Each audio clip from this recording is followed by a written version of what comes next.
He kōna ipurangi tēnei nā te reo irirangi o Aotearoa.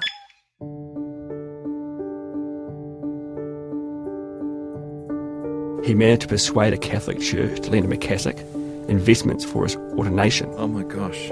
He then goes to Queenstown, where he became English Dr. Angus Harrow, who befriended a group of tourists and stole their cell phones. Hi, and welcome to Crimes NZ, hosted by me, Jesse Mulligan. If you follow the news closely, you might know the name Wayne Eaglesome. It's popped up from time to time over the past 2 decades. Maybe you've heard of one of his aliases, like Alex Newman or Dr. Angus Harrow, or, here's a good one, Father Anthony Garibaldi. Actually, he's got 40 different aliases he's known to have used, and he's one of New Zealand's most prolific conmen. He's racked up about 250 convictions, most of them related to fraud. He's also a convicted sex offender. And as of today, he is not in the country. He's on the run. Stuff senior crime reporter Sam Sherwood has been following Eaglesome for the past 6 years.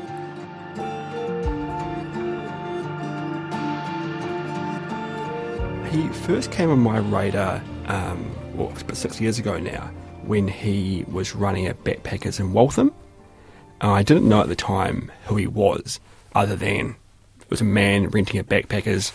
I went down, spoke to him, did a story about what seemed like unsafe conditions, and then the following day I got a tip to say this man is a bit more than meets the eye, which is a bit of an understatement. And kind of all spiralled from there for me in terms of my stories on Wayne. Was he going by the name Wayne Eaglesome when you ran into him 6 years ago? No, he was using one of his many aliases. This one was Richard Mountjoy. Okay. So you started looking into his life, and when did his life of crime begin? So I got a copy of his criminal conviction history, and it all kind of starts at 17. So in 1993, he was convicted on several charges of theft and fraud. He was jailed later that same year in Nelson after a further spate of offending. And this kind of pattern continues for 10 years. And then in 2003, he's jailed for 2 years after one of his most prolific offending, after 23 charges of fraudulently using a document. And so he got jailed for 2 years following that. His crime spree there started after he stayed at a top hotel in Auckland under one of his aliases, Ari Binyetsak, and ran up a bill of about $2,000. He was caught, released on bail, and then went on the run, heading for Wellington, where he befriended a man and stole his bank card. And then he went to Christchurch, and now he was Father Anthony Garibaldi, who was apparently a new priest whose clothes had been lost in transit from Sydney. He managed to persuade a Catholic church to lend him a cassock, investments for his ordination. Oh my gosh. He then goes to Queenstown, where he became English Dr. Angus Harrow, who befriended a group of tourists and stole their cell phones while he was socialising with them. Of course, more fraud crimes went going, and eventually he was arrested in Kaikoura. I mean, these are pretty colourful backstories. Do you get the sense that he quite enjoyed that part of it, coming up with a new identity, often a new nationality? Totally. I think he loved it.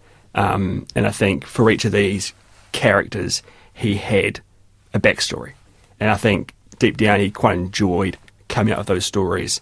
And it's kind of impressive in some ways that he could recall them, kind of on questioning, the story was ready to go. And was presumably convincing if he managed to persuade that Catholic church to lend him some gears. I think it's fair to say Wayne's very convincing, yes. Yeah. So what about Alex Newman? Tell us about that kind of role that he stepped into. Yeah, so Alex Newman's a name he's used several times over the last 20 years. The first time I've come across it in my reporting anyway was in 2012, when 2 backpackers met him while a pub crawl in Auckland. Using the name Newman, he offered them a job on his yacht, and they were paid $50,000 for 6 months' work as a boy Friday. Their salaries would be paid out by some company in Brussels to an account in Monaco. Now, obviously, these 2 men, it's quite good money. Thought it was a once-in-a-lifetime opportunity. And then 6 days 16 days before they were set sail, they emailed Alex Newman asking for an update. It didn't take long till they got a reply from his mother saying he had a massive heart attack and was in hospital.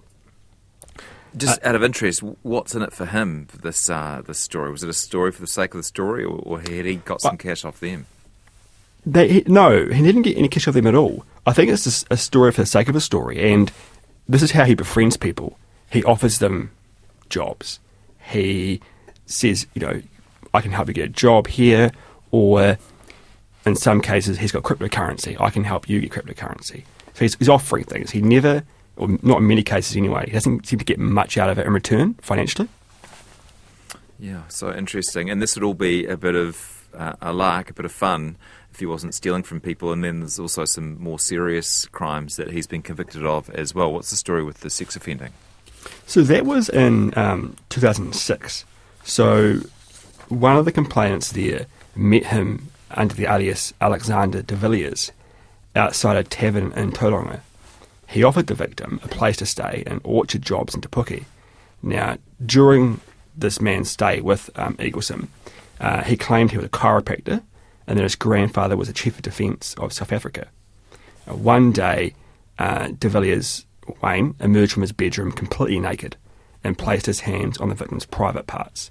He then offered him $1,000 for sexual favours, but was rebuffed. In an interview with police, he claimed that the victim was a Tauranga escort, and he'd paid him $180 for a 1-hour session.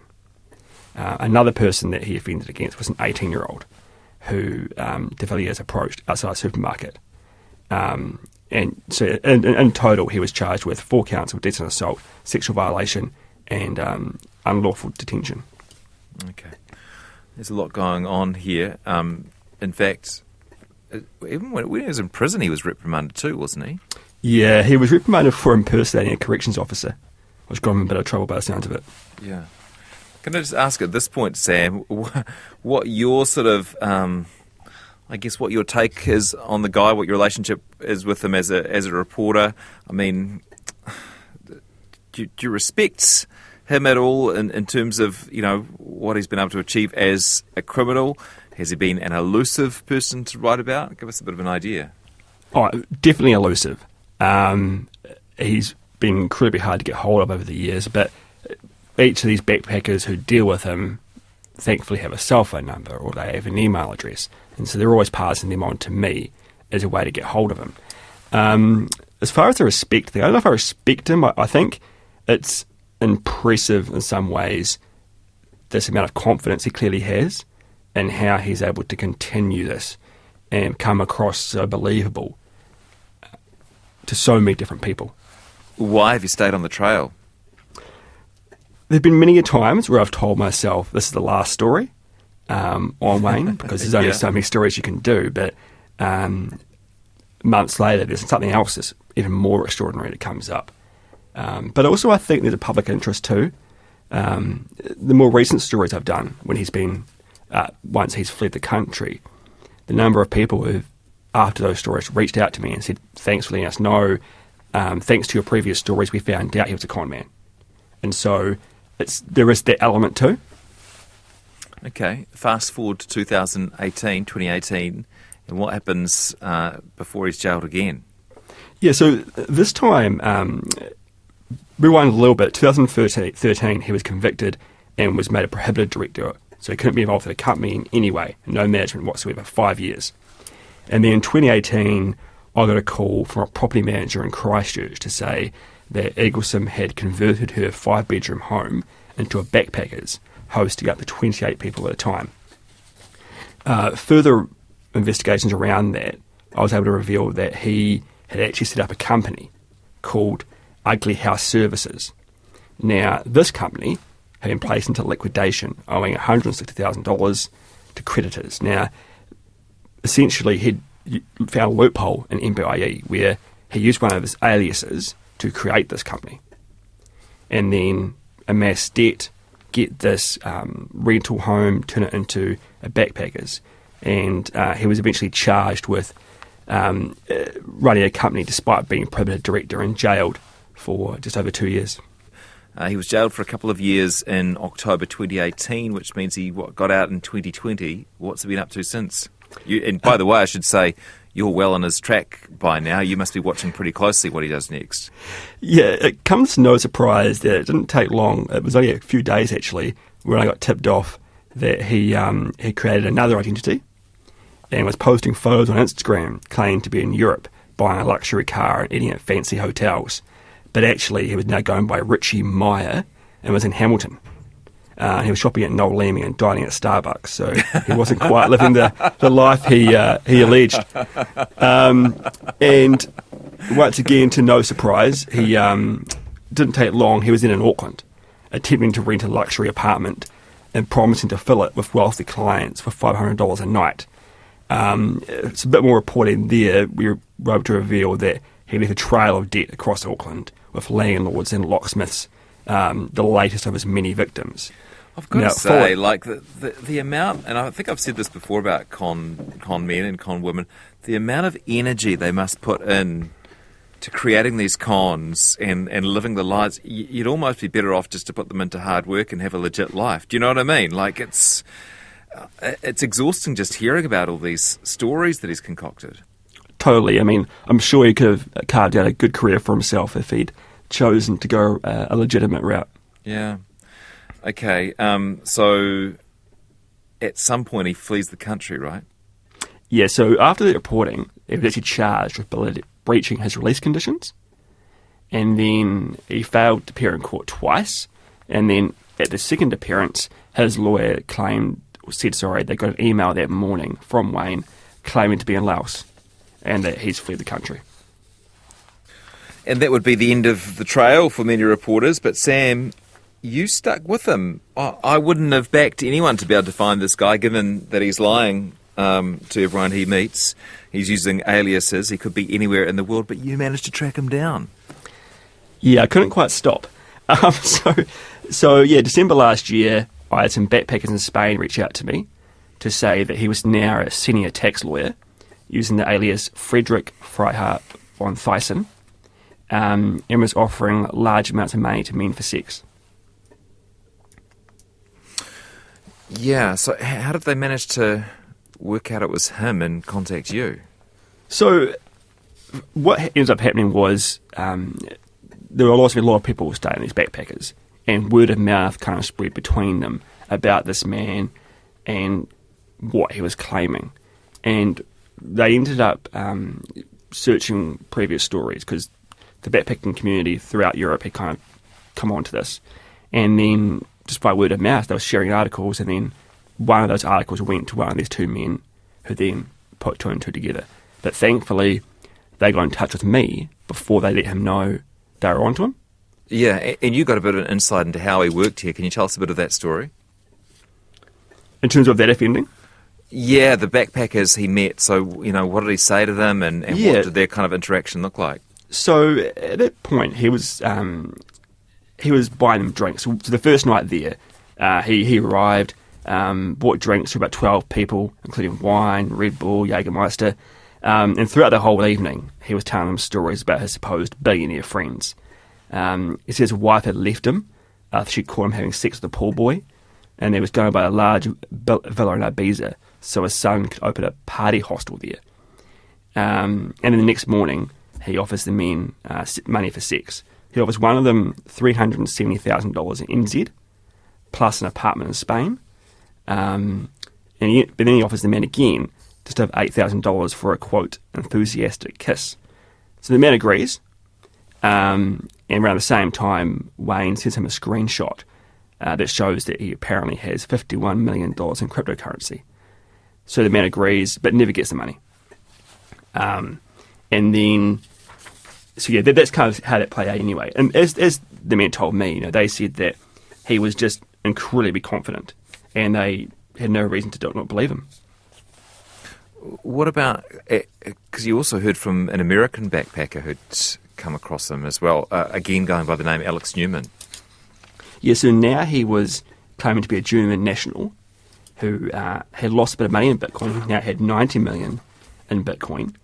And the couple I spoke to, so it was an American backpacker and his wife, they were actually getting instructions from the hostel on how to get to the Hagia Sophia when this man walks past carrying a bag full of Magnum ice creams and introduces himself.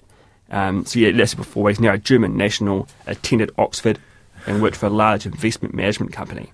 He paid for everyone's meals. Yeah, hang on. His opening line is, "You look like you need an ice cream." Yeah, that was it. So he's just wandering around with a bag full of Magnums looking for his next target. Well, they happened to be at the same hostel, so it worked out fine for him as he arrives. Okay, sorry, carry on. So he takes him out to dinner. Takes him out to dinner, told him about these Russian clients he had of his. They were great people who had their assets frozen. Now, anyway, this story raises too many red flags, and eventually the couple lock him up using the name Alex Newman, and came across some of my stories, which obviously linked Alex Newman to Wayne Eaglesome, and he left the next day. Did they confront him, do you know? They did, after the fact. Yeah. And I think he blocked them, or they didn't get anything further out of him anyway. Kind of funny that he used that same name. If he hadn't, they might never have worked it out. Exactly. Now, he is probably understandably reluctant to do interviews, but you somehow managed to do an interview with him, Sam. Yeah, it's fair to say I've tried a few times over the years. Several years ago, he told me he was never going to do an interview with me, and that was, quote, never going to happen. And then, after my reporting of him recently in Europe, I came across a number that he was using on WhatsApp. I tried calling it, and no luck. And then one Saturday morning, I was taking my daughter to swimming, and I thought, I'm trying it one more time. And it rung through. And then he messaged me immediately and said, look, I've got some surgery coming up, and talking to you is not a priority. And then I started messaging him back, asking him more questions. And then, yeah, he finally gave us some answers. He did say that he was having a stomach cut out via a gastric sleeve and was soon to have eye colour surgery.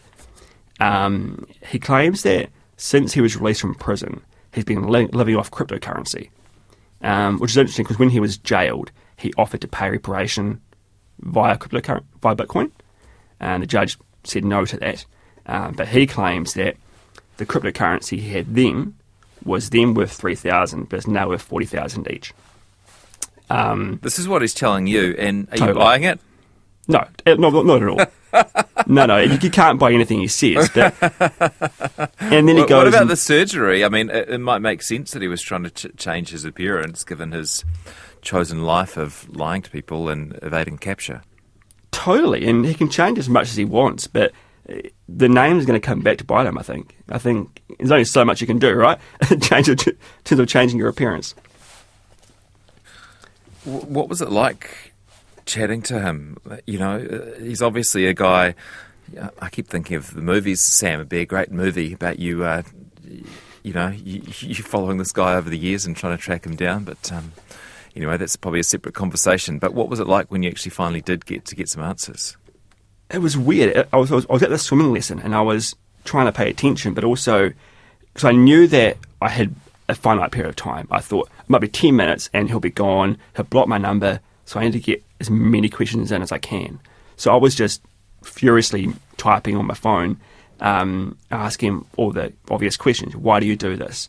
Are you sorry for what you've done? A kind of a response to his many, many crimes throughout the years. And, you know, he said to me, like, you know, I may have been deceptive about who I am, but that's not a crime. And then I sent him links to stories about all his offences, how he'd recently offered money to men for sex. And all he had to say to that was, you know, there have been no charges proven against me in any jurisdiction while I've been overseas. And then he did apologise, though. He said he was sorry for all his prior offending and regretted any and all negative impacts he'd had on those that he has affected. What does family make of him? So, Wayne actually spent most of his childhood in Wairoa. I spoke to his stepmum several years ago when he was last jailed. She said that the family hadn't seen him for about 16 years. He had called several times over the years, but just never shown up. She said she thought he just chooses to live the way he lives. That, you know, there's no criminal history in the family. She called it Wayne's World. and said that the Eaglesons are a normal functioning family apart from him. Yeah. We spoke to his mum as well. Yeah. His mum didn't want to talk too much, but she calls him a dopey bugger, and said there were, quote, far more heinous people out there than him. And that, he was never that kind of person as a child, but something's obviously happened, and the years have rolled by and you can't do anything about it now. She said something interesting about his voice. Yeah, so his stepmum, because one of the things about Wayne is he has this kind of thick upper crust British accent. And I asked his stepmum, where does he get that from? Because he's actually part Māori with Scottish ancestry. And she's got absolutely no idea. She can't explain it. Do you think he's got rich off these schemes?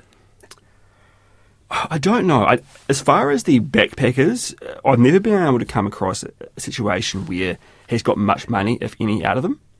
Obviously, there was the money he, when he was in Christchurch and he amassed all that debt with that company, he had about $106,000 in debt there, and he had 50 mobile phones, which has been previously alleged that he might have sold off for money. But he hasn't. That's what I find struggled hard to understand, is where all this money is coming from. He's in Europe now, he's travelling around Europe, and how he's actually affording this. Now, you're not a psychiatrist, Sam, but what do you think his deal is?